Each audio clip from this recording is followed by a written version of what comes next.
آغاز ہوتا ہے۔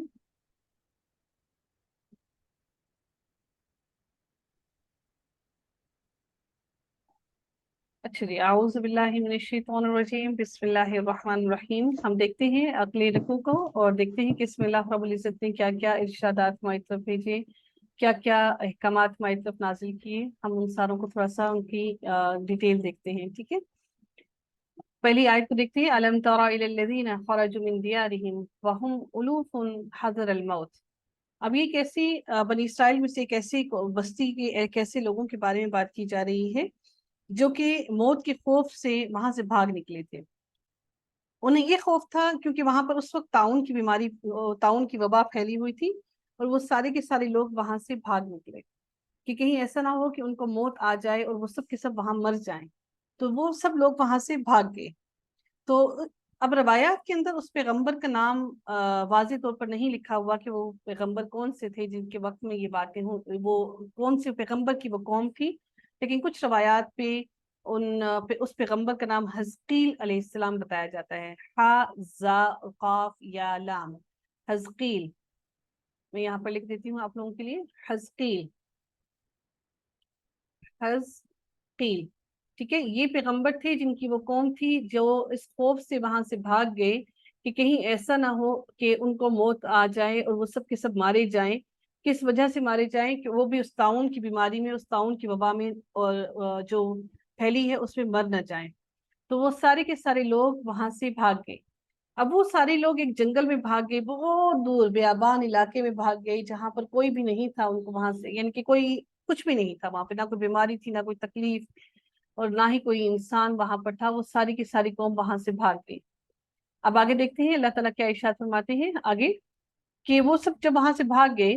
فقال لهم اللہ موتوا، تو اللہ تعالیٰ نے ان کے لیے کہا کہ تم سب کے سب مر جاؤ۔ تو وہ ساری کی ساری جو ہزاروں کی تعداد میں وہ پوری قوم تھی، وہ پوری کی پوری قوم اکٹھے ہی مر گئی، وہ سب کے سب مر گئے۔ تو پھر جو ان کے پیغمبر تھے حضرت حزقیل علیہ السلام، انہوں نے اللہ سے دعا کی، اور ان کی دعا کی قبولیت کی وجہ سے پھر اللہ تعالیٰ نے ثم احیاہم، پھر زندہ کیا ہم نے ان کو، پھر اللہ تعالیٰ نے ان کو زندہ کیا دوبارہ سے۔ ان اللہ لذو فضل علی الناس ولکن اکثر الناس لا یشکرون، بے شک اللہ تعالیٰ بڑے ہی فضل والا ہے اپنے بندوں پر، اور اکثر لوگ ایسے ہیں مجھ اور آپ سمیت جو اللہ تعالیٰ کی ناشکری کرتے ہیں اور اللہ کی شکر گزار نہیں ہیں۔ جب ہم کسی تکلیف میں آتے ہیں تو ہم کہتے ہیں کہ بس یہ تکلیف دور ہو جائے، اس کے بعد ہم اللہ سے دور نہیں ہوں گے، اس کے بعد ہم اپنی نمازوں میں کوتاہی نہیں کریں گے، اس تکلیف کے دور ہو جانے کے بعد ہم اللہ کے قریب ہو جائیں گے۔ جیسے ہی وہ اللہ تعالیٰ وہ تکلیف، وہ بیماری، وہ پریشانی ہمارے اوپر سے اٹھاتے ہیں، ہم پھر سے ویسے ہی دنیا کے کاموں میں مشغول ہو جاتے ہیں۔ اللہ تعالیٰ ہم سب پر اپنا خصوصی رحم فرمائے، بے شک اللہ تعالیٰ بڑے ہی فضل والا ہے۔ اب اگلی آیت میں دیکھتے ہیں کہ اللہ تعالیٰ کیا ارشاد فرماتے ہیں، وَقَاتِلُوا فِي سَبِيلِ اللَّهِ وَاعْلَمُوا أَنَّ اللَّهَ سَمِيعٌ عَلِيمٌ۔ اللہ تعالیٰ ارشاد فرماتے ہیں کہ اور تم اللہ کی راہ میں جہاد کرو، اور جان لو یہ بات کہ اللہ تعالیٰ سننے والا اور وہ جاننے والا ہے۔ اب میں اور آپ جنگ کے میدان میں نہیں نکل سکتے ہیں، لیکن اس سے بھی بڑھ کر جو جہاد ہے وہ جہاد بن نفس ہے، کیونکہ جنگ کے میدان میں آپ ہو سکتا ہے 1 سال 2 سال 5 سال 10 سال کے لیے رہیں، لیکن جو جہاد بن نفس ہے وہ ساری ہی زندگی کا جہاد ہے۔ تو اللہ تعالیٰ کو، نبی اکرم صلی اللہ علیہ وآلہ وسلم کو سب سے زیادہ جو جہاد پسند تھا، اللہ رب العزت کو بھی وہ جہاد جو ہے وہ پسند ہے، وہ جہاد بن نفس ہے، جو 24 گھنٹے ہمارا اپنی نفس کے ساتھ جہاد چلتا رہتا ہے۔ اب اگلی آیت میں دیکھتے ہیں کہ اللہ تعالیٰ کیا ارشاد فرماتے ہیں، مَن ذا الَّذِي يُقْرِضُ اللَّهَ قَرْضًا حَسَنًا۔ اب کون ہے جو اللہ تعالیٰ کو قرض حسنہ دے؟ قرض حسنہ دینے سے مراد کیا ہے کہ اللہ تعالیٰ کو وہ قرض دے جو کہ آپ دے دینے کے بعد آپ کسی انسان کو اللہ کی رضا کے لیے مدد کرتے ہیں، اور پھر اس کو چھوڑ دیتے ہیں اس وقت تک کہ جب تک کہ وہ کشادگی میں آ جائے اور پھر وہ آپ کا قرضہ واپس کرے۔ انفارچونیٹلی آج وہ وقت ہے کہ جب قرضہ کسی کو دے دیتے ہیں تو خوشحالی میں آ جانے کے باوجود بھی قرضہ واپس نہیں کرتے، اور وہ یہ سمجھتے ہیں کہ قرض واپس کر دینے سے ان کو کوئی نقصان ہو جائے گا۔ پیسے کی تنگی لگتی ہے نا، وہ پیسہ آ گیا تو پیسہ کس طرح سے کسی کو واپس کر دیں۔ تو اس لیے قرض حسنہ جب تک آپ کو وہ قرض واپس ملتا ہے، اور آپ کے لیے بڑا ہی مشکل ہوتا ہے اس وقت صبر کرنا جب دوسرا آسائش کی حالت میں ہو، اور آپ کو آپ کا قرض واپس نہ کر رہے اور آپ تنگدستی میں آ جاؤ، اس لمحے صبر کرنا بڑا مشکل ہوتا ہے، لیکن اللہ تعالیٰ ارشاد فرماتے ہیں فَيُضَاعِفَهُ لَهُ أَضْعَافًا كَثِيرًا، اب اللہ تعالیٰ اس کو بڑھا دیتا ہے، زیادہ کر دیتا ہے، اور کئی گنا تک زیادہ کر دیتا ہے۔ اب یہ زیادہ کرنے سے مراد یہ نہیں ہے کہ وہ دنیا میں مال کو ہی زیادہ کرے گا، ممکن ہے اللہ تعالیٰ آپ کو صحت میں زیادہ عطا کر دے، صحت اچھی عطا کر دے، آپ کو ایمان بڑھا دے، آپ کی اولاد کو اللہ تعالیٰ نیک رستے پر لے آئے، تو یہ بھی ساری چیزیں، علم بھی رزق میں شامل ہے، یہ ساری کی ساری چیزیں جو ہیں یہ رزق میں شامل ہیں۔ تو اب دنیا میں تو اللہ تعالیٰ اس کو بڑھائے گا ہی، لیکن اس قرض حسنہ کا اجر قیامت تک اگر آپ مر بھی جاتے ہیں تو قیامت تک اس قرض حسنہ کا جو ریوارڈ ہے وہ ملتا ہی رہتا ہے، وہ رکتا نہیں ہے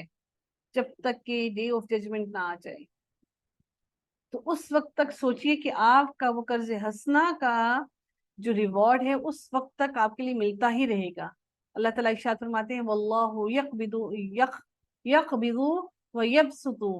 اور اللہ تعالیٰ چاہتا ہے جس کے لیے وہ کیا کرتا ہے، وہ تنگی کر دیتا ہے، اور جس کے لیے وہ چاہتا ہے وہ اس کو کشادگی کر دیتا ہے۔ جب آپ چاہیں کسی کا قرض اتارنا تو اللہ تعالیٰ خود بخود کسائش بھی پیدا کرتا ہے، آسائشیں بھی دیتا ہے، اور آسانیاں بھی کرتا ہے، اور آپ کے رزق میں بھی برکتیں عطا کرتا ہے۔ لیکن اگر آپ کی مرضی ہی نہ ہو قرض اتارنے کی تو اللہ تعالیٰ کبھی بھی آپ کے رزق کو کھلا کرے گا ہی نہیں۔ وَإِلَيْهِ تُرْجَعُونَ، اور تم سب کے سب اسی کی طرف لوٹائے جاؤ گے۔ قرض لینے کے بارے میں نبی کریم صلی اللہ علیہ وآلہ وسلم نے اس کو پسند نہیں فرمایا کہ انسان قرض لے، اور خاص طور پر نبی کریم صلی اللہ علیہ وآلہ وسلم نے ایک حدیث میں آتا ہے کہ نبی کریم صلی اللہ علیہ وسلم نے ایک شخص کا نماز جنازہ پڑھانے سے انکار کر دیا، اس وجہ سے اس کے جنازے میں شامل ہونے سے انکار کر دیا کیونکہ وہ قرض دار مرا۔ اور آپ ایک اور بات کو یاد رکھیے گا کہ جو بھی انسان قرض دار مر جاتا ہے، جس نے قرض ادا کرنا ہے، تو اس انسان کو اس کی تمام نیکیوں کا بدلہ اس لمحے تک نہیں دیا جاتا ہے جب تک کہ اس کا قرض ادا نہ کر دیا جائے،